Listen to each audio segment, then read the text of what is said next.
قوة إلا بالله العلي العظيم أعوذ بالله من الشيطان اللعين الرجيم بسم الله الرحمن الرحيم الحمد لله رب العالمين والصلاة والسلام على سيد الأنبياء والمرسلين سيدنا ونبينا وشفينا وحبيب قلوبنا وطبيب نفوسنا ومولانا مولى ثقلين جد الحسن والحسين أبي القاسم اللهم صل على محمد وآل محمد وآله الطيبين الطاهرين المعصومين المظلومين ولعنة الله على أعدائهم أجمعين من يومنا هذا إلى قيام يوم الدين أما بعد فقد قال الله تبارك وتعالى في كتابه الكريم وهو أصدق الصادقين بسم الله الرحمن الرحيم فمن يبتغ بغير الإسلام دينا ومن يتقبل منه هو في الآخرة من الخاسرين.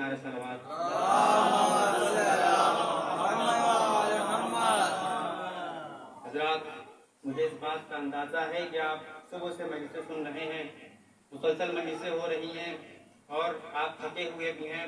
اگر آپ بس تھوڑی دیر آمادہ رہیں تو میں کم سے کم وقت میں اپنی بات کو سمیٹ لوں. بیٹھنا ہے سلوات.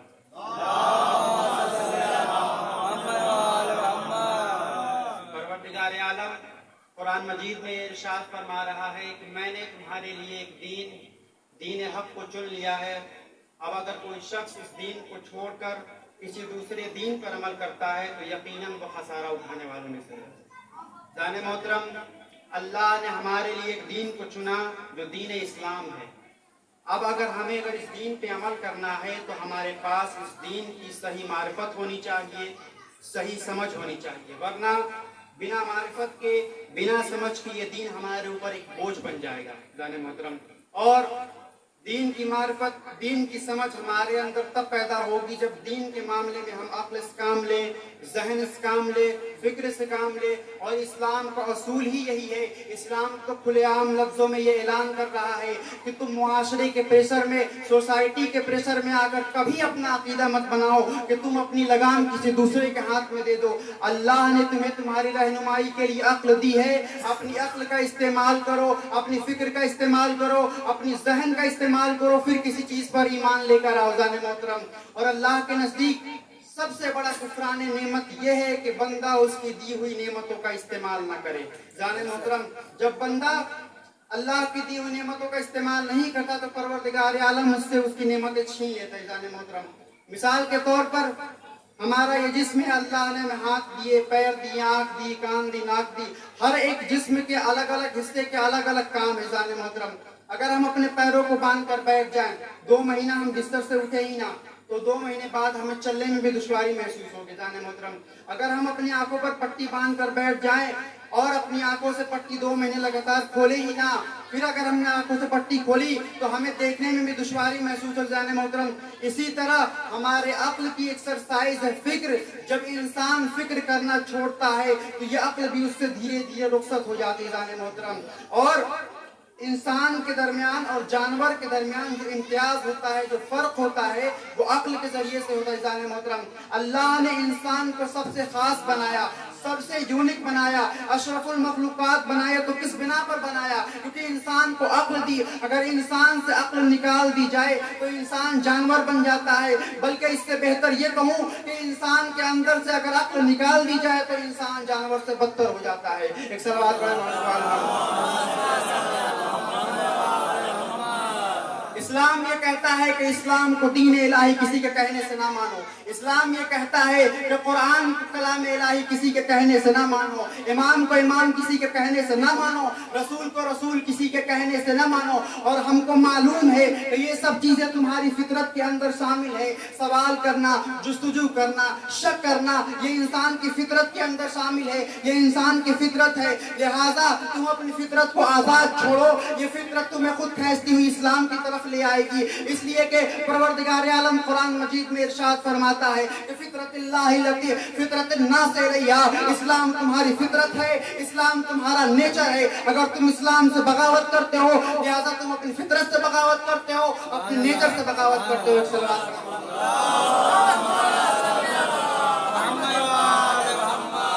اور اصول دین کے اندر کوئی تقلید نہیں ہے. اصول دین کو ہمیں پوری دلائل کے بعد ماننا چاہیے, اپنے مطمئن کرنے کے بعد ماننا چاہیے. بہرحال اگر ہم اللہ کو اللہ مانتے ہیں مگر اپنی عقل کے استعمال کیے بغیر, اگر قرآن کو کلام الہی مانتے ہیں اپنی عقل کے استعمال کیے بغیر, اگر امام کو امام مانتے ہیں مگر اپنی عقل کے استعمال کیے بغیر, اگر رسول کو رسول مانتے ہیں مگر اپنی عقل کے استعمال کیے بغیر محترم, تو بظاہر دیکھنے میں یہ چیزیں تو صحیح ہیں لیکن آخرت میں اس کا کچھ اجر ملنے والا نہیں جانے محترم.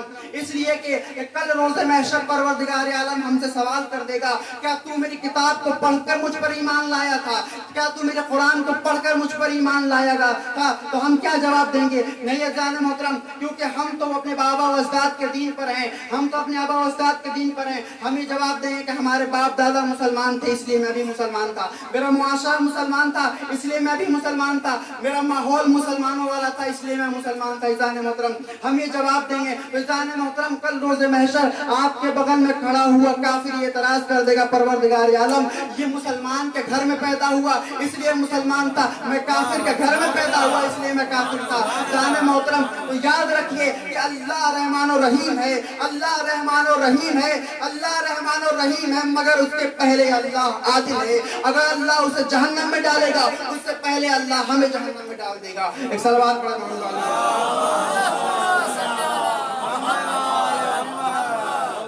اسلام ہمیں عقل کا استعمال کرنے کی دعوت دیتا ہے. جانے محترم اگر ہو سکتا ہے کہ ہم تحقیق کریں, اپنی طرف سے تفتیش کریں, اپنے ذہن کو استعمال کریں, کسی صحیح نتیجے پر نہ پہنچ سکے, ہو سکتا ہے کہ ہمیں کافر ڈکلیئر کر دیا جائے, ہمیں منافق کہہ دے, ہمیں بے دین کہہ دے, لیکن اللہ کے نزدیک ہمارا مقام ہوگا اس لیے کہ ہم نے اپنی عقل کا استعمال کیا تھا. جانے محترم اور اس کے سپورٹ میں آپ کے سامنے رسول اکرم کی ایک حدیث پیش کروں. صلوات رسول اکرم کی ایک حدیث مبارکہ ہے کہ اگر کوئی فتویٰ دینے والا فقیہ پوری تحقیق و تفتیش کے بعد, پورے غور و فکر کے بعد کوئی فتویٰ دیتا ہے اور اس کا فتویٰ صحیح ہوتا ہے تو پروردگار عالم اسے 2 گنا اجر دیتا ہے. اگر کوئی فتویٰ دینے والا پوری تحقیق و تفتیش کے بعد کوئی فتویٰ دیتا ہے تو پروردگار عالم اسے 2 گنا اجر دیتا ہے. اور اگر پوری تحقیق و تفتیش کے بعد کوئی فتویٰ دے اور اس کا فتویٰ غلط ہو جائے تو پروردگار عالم اسے سزا نہیں دیتا بلکہ اسے 1 اجر دیتا ہے, اس لیے کہ اس نے اپنی عقل کا استعمال کیا ہے. جانے محترم تو اس حد تک اسلام نے غور و فکر پر, عقل کے استعمال پر, آزاد فکر ہونے پر غور کیا ہے. صلوات پہ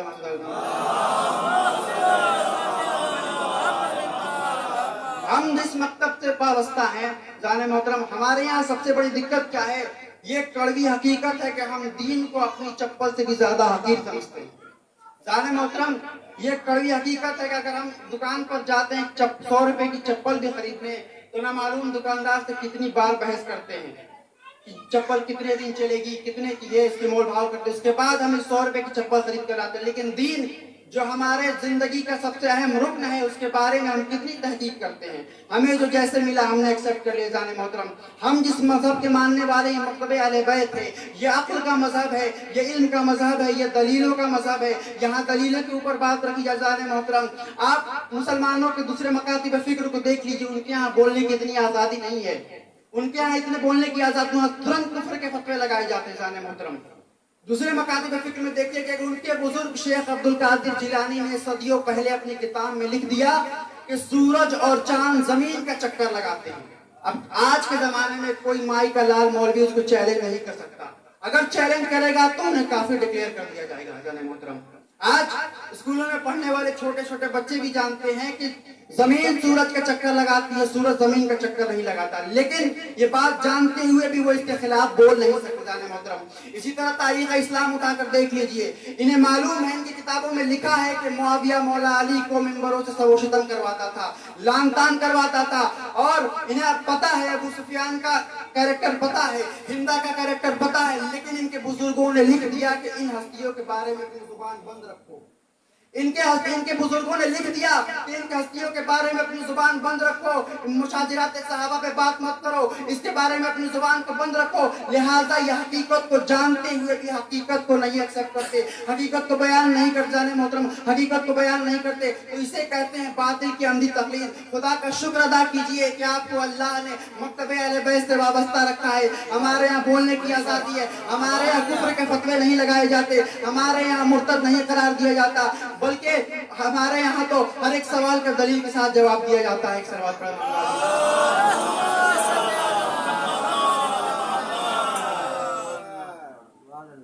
عباسی دور کا واقعہ ہے. ایک بہت بڑا فلسفی اپنی تحقیق میں بہکا اور اپنے سوالوں کے جواب جانتے ہوئے سوالوں کے جواب معلوم کرنے کے لیے ملک در ملک گھومتا تھا. ملک سے ملک گھومتا ہوا اسلامی مملکت میں بھی پہنچا. عباسی حکومت تھی، دربار مولویوں سے بھرا ہوا. یہ دربار میں پہنچا اور ایک کے بعد ایک اپنے سوال داغنے شروع کیے. جیسے ہی مولویوں نے اس کے سوالوں کو سنا، مولوی بھڑک گئے. یہاں کے کفر کے فتوے ہونے لگے، یہاں کے قتل کے مشورے بھی ہونے لگے. جب اس نے دیکھا کہ ماحول خراب ہو جائے گا، وہ وہاں سے بھاگ لیا. اسے کسی نے امام کے گھر کا پتہ بتایا. وہ امام کی خدمت میں پہنچا. امام نے کہا کہ اطمینان سے بیٹھ جاؤ، باری باری اپنے سوال رکھو، میں تمہارے سوالوں کے جواب دوں گا. ہمارے یہاں کفر کا فتویٰ نہیں دیا جاتا، ہمارے یہاں سوال کرنے والوں کی گردنیں نہیں کاٹی جاتی. ہم لوہے کی تلوار سے گردن نہیں کاٹتے، بلکہ ہم علم کی تلوار سے شک و شبہات کی گردن کاٹتے ہیں. سوال کرنا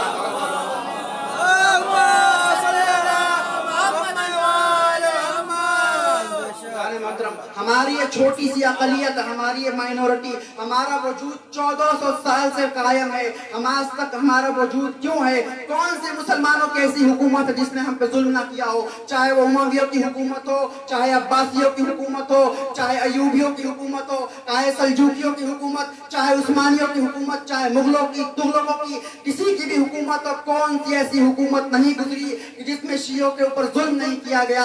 ہمارے خون سے مسجدیں تعمیر کرائی گئی، لیکن ہمارا وجود آج تک قائم ہے. کیوں؟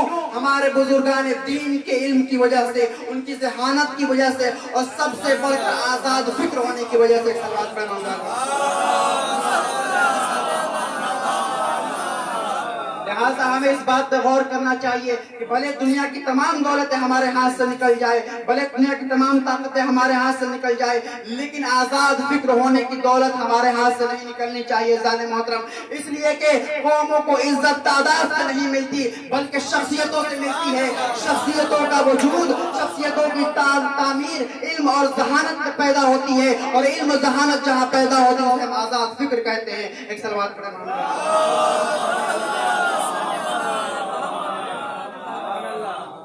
لہٰذا اگر دین کے متعلق ہمارے ذہن میں کوئی سوال پیدا ہو جائے، کوئی شک پیدا ہو جائے، کوئی شبہ پیدا ہو جائے، تو اللہ کا شکر ادا کیجئے کہ آپ کے ذہن کام کر رہا ہے. یہ انسان کی فطرت ہے، شک کرنا انسان کی فطرت ہے، سوال کرنا انسان کی فطرت ہے. اب آپ نے سوال کو دبائیے نہیں، اگر دبائیے گا تو وہ نفاق بن جائے. ذان محترم، آپ اپنے سوال کی پرورش کیجئے، اپنے شک کی پرورش کیجئے، اور وقت آنے پر کسی عالم اہل بیت کے سامنے رکھیے. انشاءاللہ وہ اس شک کی بیہر زمین میں ہل چلا کر ایمان کا درخت پیدا کر دے گا. ایک سلوات پڑھیں پڑھوں گا. اسلام ہمیں فکر کی دعوت دیتا ہے، اسلام ہمیں آزاد فکر ہونے کی دعوت دیتا ہے. ذان محترم، مگر افسوس کہ مسلمانوں نے ٹھیک اس کا الٹا کیا، اور آج دنیا کی تمام قومیں ہم سے آگے بڑھ گئی لیکن مسلمان پیچھے رہ گیا. ذان محترم، دا گریٹ مسلم سائنٹسٹ حضرت جابر ابن حیان، ان کا نام جابر، حضرت ابو علی سینا جن کا نام اے وی سینا، یوں نام بدل کر ان کی لکھی ہوئی فلسفے کی باتیں، ان کی لکھی ہوئی تھیوریاں، ان کے لکھے ہوئے فارمولے، ان کے لکھے ہوئے الجبرا کے فارمولے دوسری قوموں نے ان کا استعمال کر کر کہاں سے کہاں پہنچ گئے، مگر یہ بدبخت مسلمان کہاں رہ گیا؟ بدبخت مسلمان پیچھے رہ جانے. محترم، علامہ اقبال نے کیا خوب کہا ہے کہ حکومت کا تو کیا کہنا کہ وہ ایک عارضی شے تھی، حکومت کا تو کیا کہنا کہ وہ ایک عارضی شے تھی. نہیں دنیا کے آئینے مسلم سے کوئی چارہ، نہیں دنیا کے آئینے مسلم سے کوئی چارہ. ارے مگر وہ علم کے موتی کتابیں اپنے آبا کی، مگر وہ علم کے موتی کتابیں اپنے آبا کی. جو دیکھی ان کو یورپ میں تو دل ہوتا ہے سپارہ، جو دیکھ ان کے یورپ میں.